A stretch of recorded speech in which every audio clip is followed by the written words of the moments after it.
Good evening, Stacy. Thanks for letting me visit today. Don't mind if I text you already. Good evening, Aline. Thanks for coming today. It was our pleasure. I'm going to be marrying your brother, preferably next month, since, as you know, I'm pregnant with his baby. After that, the two of us are going to be sisters-in-law. Yep, I look forward to it. By the way, you're in your 3rd year of high school and are going to university next year, right, Stacy? Yes. Are you going to be moving out once you graduate high school? I have no plans of moving out as of yet. Why not? Because I'm going to be entering a university that I can go to from home. But it's no use talking about that now. I haven't even taken the entrance examination yet, so who knows what will happen. Well, I guess that's true. Tell me when it's decided, okay? I'll probably be moving in with you starting next month.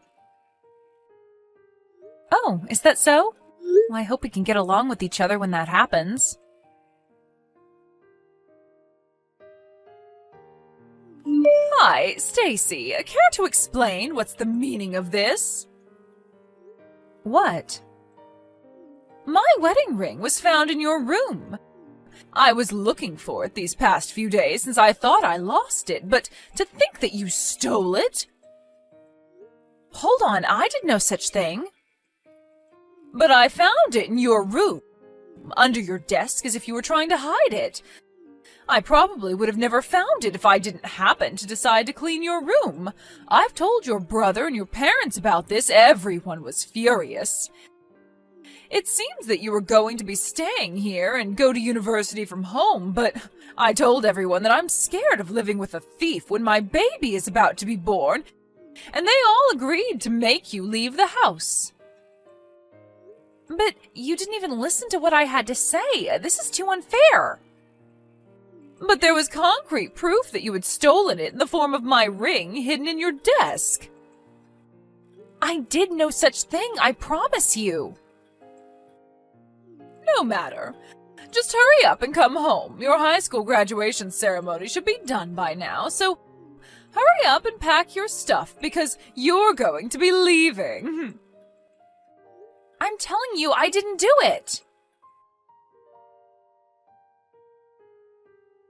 Hi, Stacy. I'll be kind and ask, but are you unsure of what to do from now? No. I told my boyfriend what happened and he believed me when I told him I didn't do anything.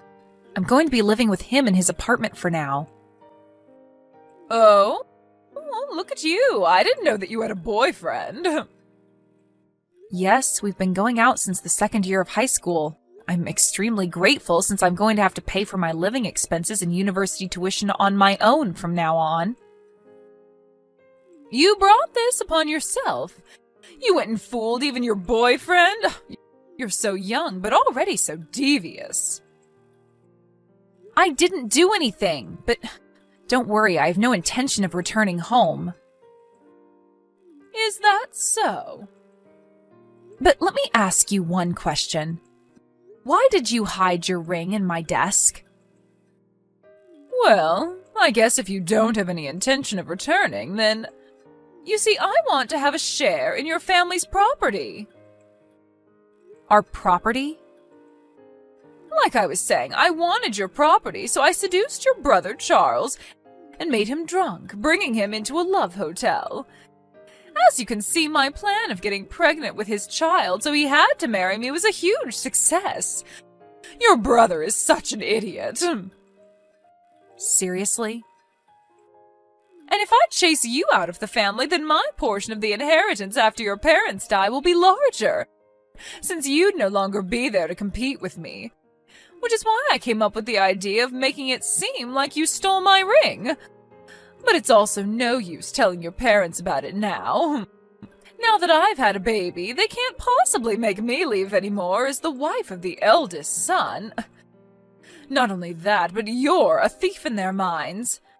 Besides, sisters-in-law are such a bother. It makes me laugh no matter how many times I replay it in my mind. Your mother shouting, "Leave the house," and your dad also saying, "Don't come back, thief." Your brother's reaction was splendid as well. I cried to him, saying that you had scolded me, and he got furious at you and said, "You have no right of talking to my wife like that. You're just a child and a thief at that." You're awful, Aline, but I don't need a family that listens to nothing their daughter says either. I'm cutting ties with this family. Oh, I'm glad then. I mean, of course they believed me over you. I'm the one who gave birth to your parents' first grandchild. And as the eldest son's wife, I'm also going to inherit your family's property. No one's going to believe a stupid child saying that she did nothing, even though she has no proof. I wanted to tell you those exact same words myself. What? Once I enter university, I plan on entering the film club. I bought a camera using the money I saved up in high school doing part-time jobs. What? There was one day where I accidentally left the camera recording in my room. You were caught clean on camera hiding your ring in my desk. What? I have no intention of returning home, so I'm not even going to bother showing it to my family, but just remember that I have definitive proof of what you did in my hands. Hold on. I also have our conversation by text as proof as well. Thanks for being cocky and telling me everything. Stop it! Don't forget that I can expose what you did whenever I want. No way! Hey, Stacy!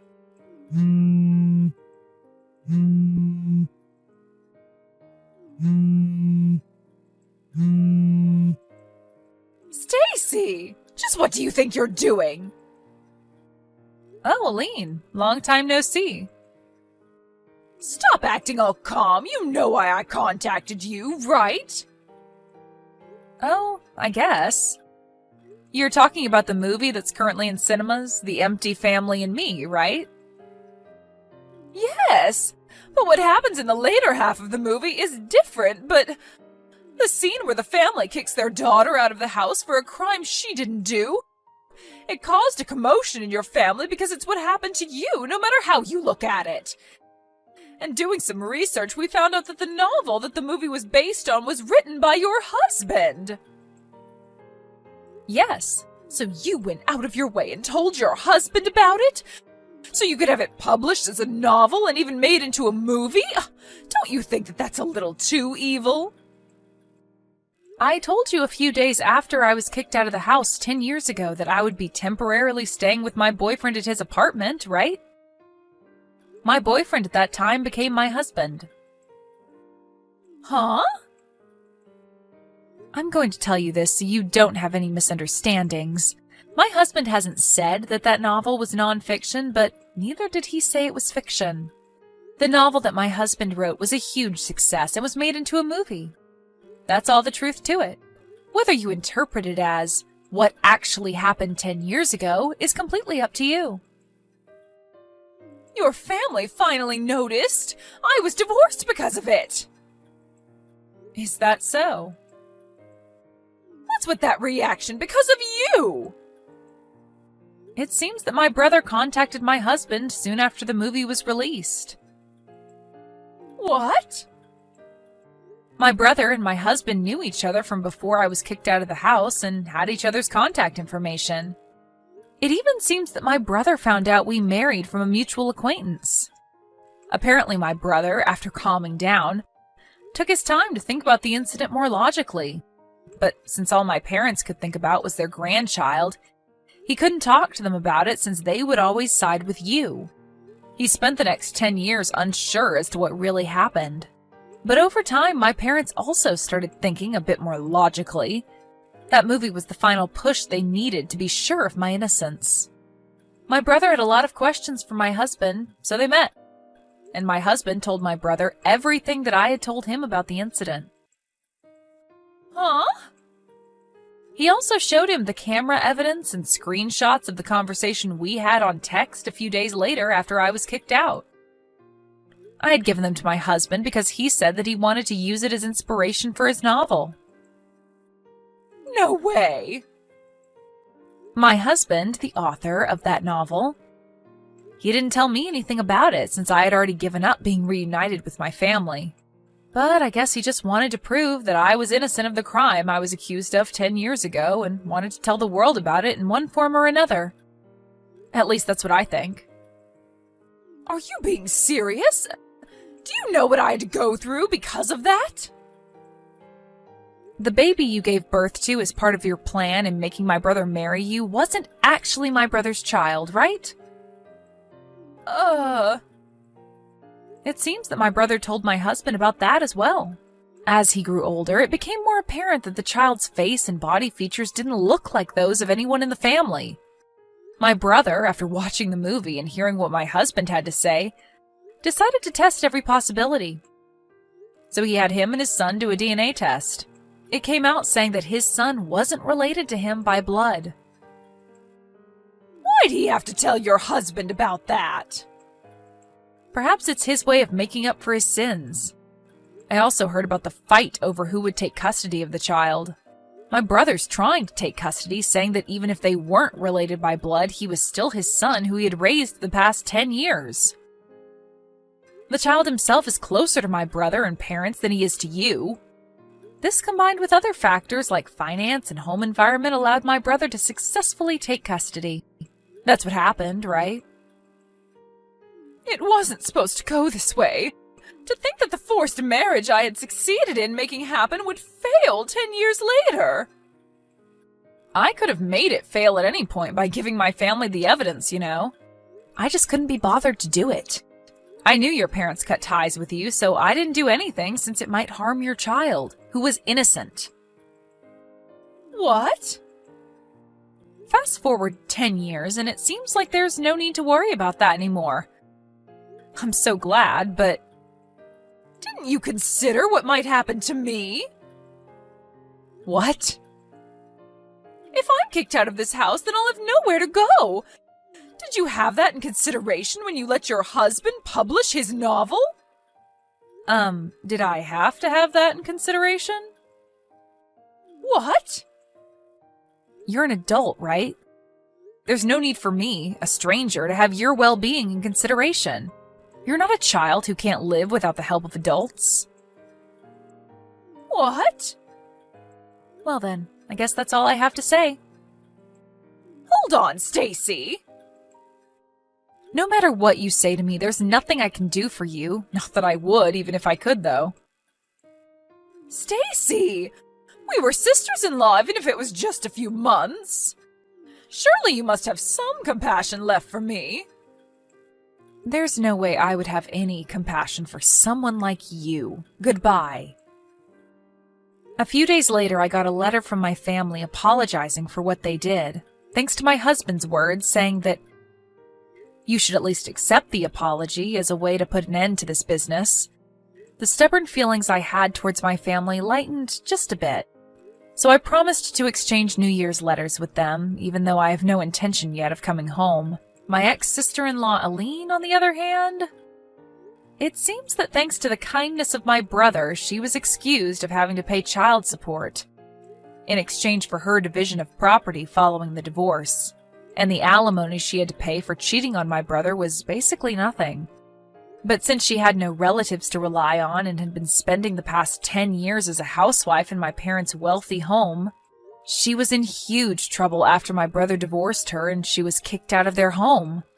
She had to find a job as soon as possible, so apparently she just took on a random job that paid well, but it seemed the work environment she put herself in was quite harsh.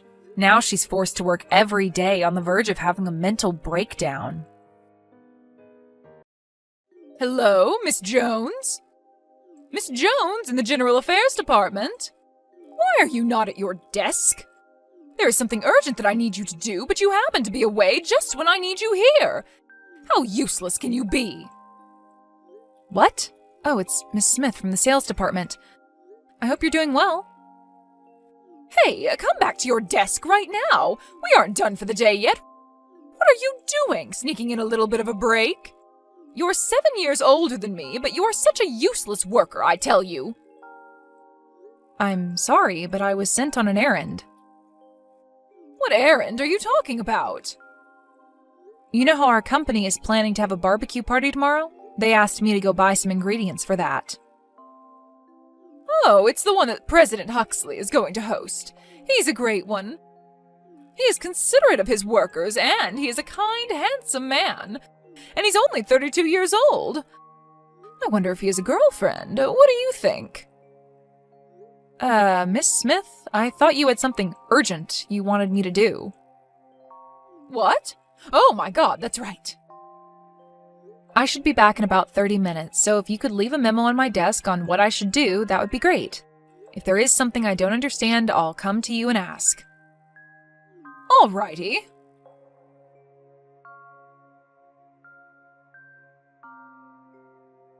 Miss Smith, where are you now?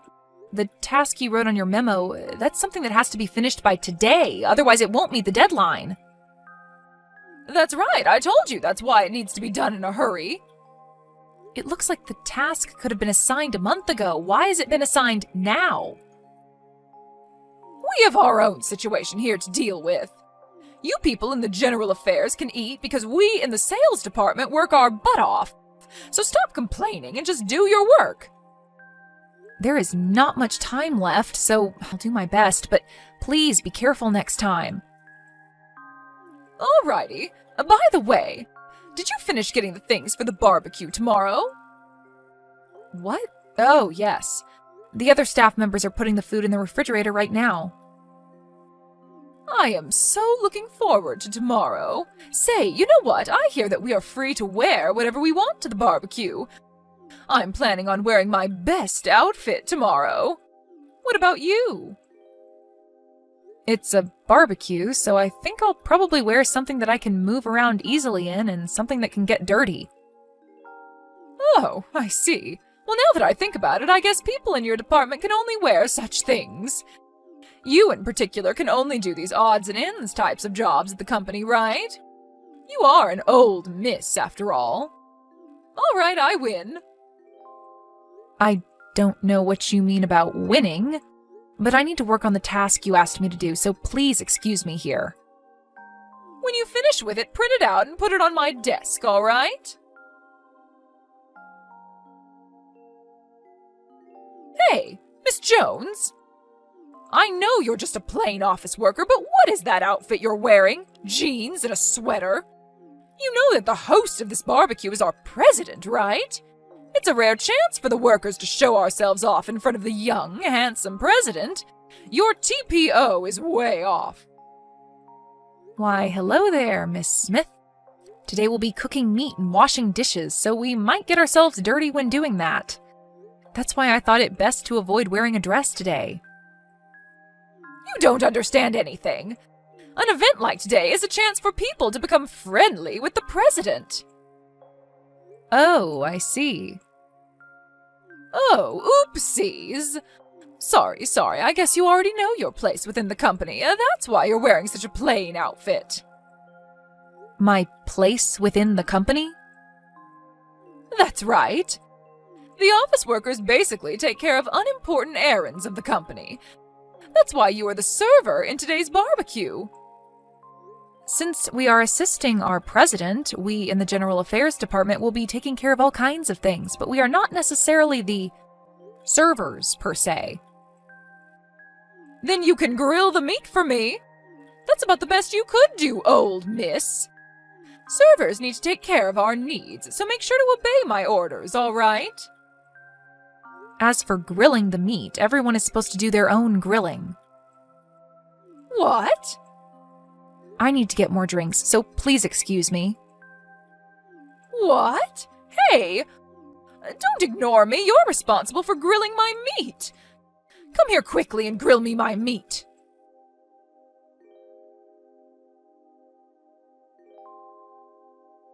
Hey, Miss Jones. I thought I couldn't find you, but then I see you talking friendly with our president. How does that happen? You're just an office worker. Mind your position. Stop trying to make yourself look attractive in front of the president. The only one who can go after him is me, because I work in the most important department in this company, the sales.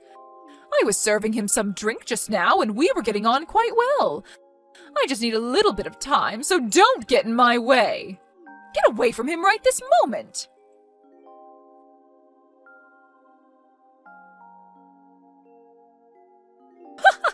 It serves you right. How does it feel to have beer showered on your head like that? Well, you really did it this time. This is what happens when a good-for-nothing office worker tries to make herself attractive in front of the president. I was talking with him only because he asked for me. What? No way that could happen. Come on, get back to your place and grill my meat. I gave you some beer, so now it's your turn to serve me by getting me some meat. I am going to change. What? It won't make any difference whether you change your outfit or not. If I continue wearing these clothes, I'll catch a cold. Oh, that's right. The president was saying that there will be a surprise announcement at the end of the barbecue. Maybe he's going to announce that he likes me. I guess when I served him beer, he noticed how attractive I am. Oh my God. Yes, I'm going to go up the social ladder by marrying into a rich family. Oh, there is some cooked meat. I think I'll eat that while I can. Oh, that's right. After he tells me that he likes me, it might also work well if I bring him a nicely grilled piece of meat. Then I can show everyone how close we are. You are going to be in so much trouble later. This meat is so good!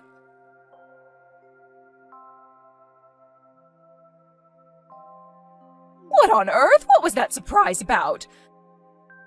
The president was saying that he would introduce his fiancée, so I thought he decided to skip the part about telling me that he liked me and go straight to getting engaged. I was surprised, but I quickly got my act together and braced myself. But why were you, Miss Jones, introduced? The engagement announcement was actually going to be in 2 months. What? But you showed how you were trying to get the president for yourself. That became obvious. What's wrong with that? There's no one more suitable to be the president's wife than I. Our president physically can't drink alcohol. What? That's what he was telling you, but you were so persistent. When he left his seat for a moment, you poured alcohol into his glass of tea. If I hadn't noticed that, he would have drank it and would have been carried off to the hospital in an ambulance. What? You mean that wasn't beer? He was telling you that he can't drink, so I think one could safely assume that that glass did not contain any alcohol. But I thought he enjoyed my company. The way you behaved made him think that you were quite dangerous. Also, the fact that you poured beer on my head was the last straw.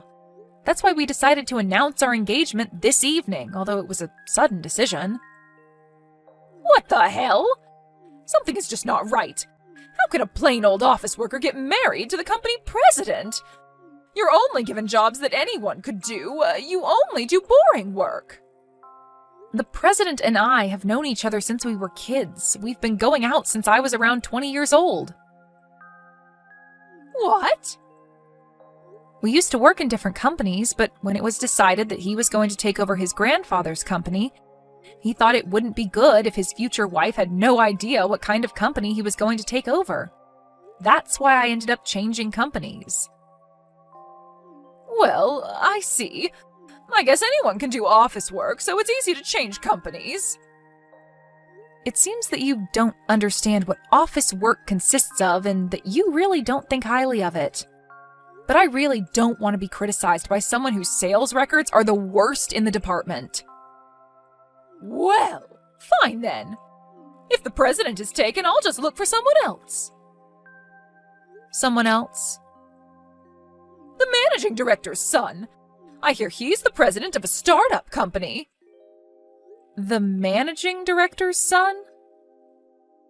That's right, I'll be able to marry into a rich family. I think it's impossible. What? Why not? At the barbecue today, you were eating the meat that someone else had grilled one after the other. What's wrong with eating meat that was cooked? That meat was all grilled by the managing director's son. What? Family members could also participate in the barbecue today, so he was also there.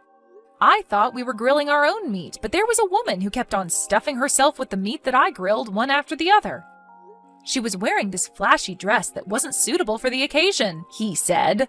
I think he was talking about you. What?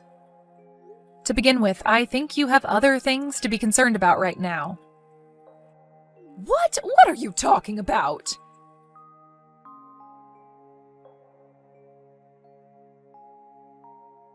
Hey, why am I being fired? I did nothing to get myself fired. It's what the company decided, so there's nothing I can do. You probably said something to the president, didn't you? I am not so low as to bring my private affairs into company matters. Well, it's true that how you acted at the barbecue was the primary cause. What do you mean by that? First, you poured alcohol into the president's glass, which could have seriously endangered his life. Second, that you poured beer on my head. Third, that you chose to ignore that rule about grilling your own meat and took other people's meat before they could eat it. Based on those reasons, the company started looking into the possibility of other victims. The compliance department in the company conducted some hearings. What? Hearings? I would have you know, though, I am usually working as one of the members on the compliance team, but this time, other people were put in charge of the case. Once they started looking, there was so much that they discovered. For example, you tried to make an 18-year-old employee drink alcohol at your department's gathering, and because she refused to drink at that time, you persistently complained to her the next day. And in another instance, you tried to claim another employee's sales records as your own.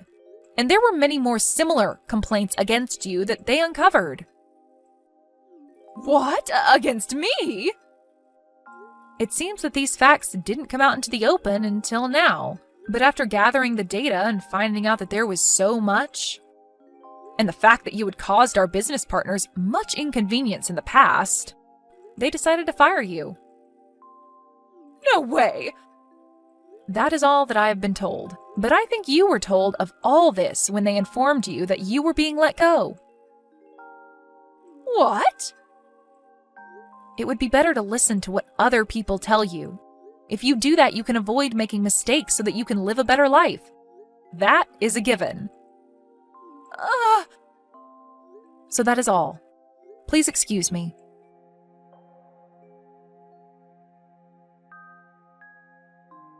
I was wondering why such a person could be in the much-respected sales department.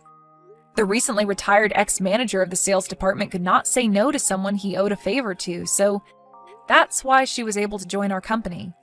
I'm not sure what to make of that, but to put that matter aside for now, as for the matter of getting beer poured all over my head, I received consolation money from Miss Smith, although it was the minimum amount that would be expected in such circumstances, but I decided to drop the case after that. That is, the 18-year-old employee reported the case to the police. And so after having talked to the president, he decided to prioritize this case. As for Miss Smith, she got herself into deep debt as she had to pay for consolation money big time. So now, in order to pay back her loan, she's doing multiple hard jobs. Apparently, she is complaining, "Why me?" as she leads a very poor life.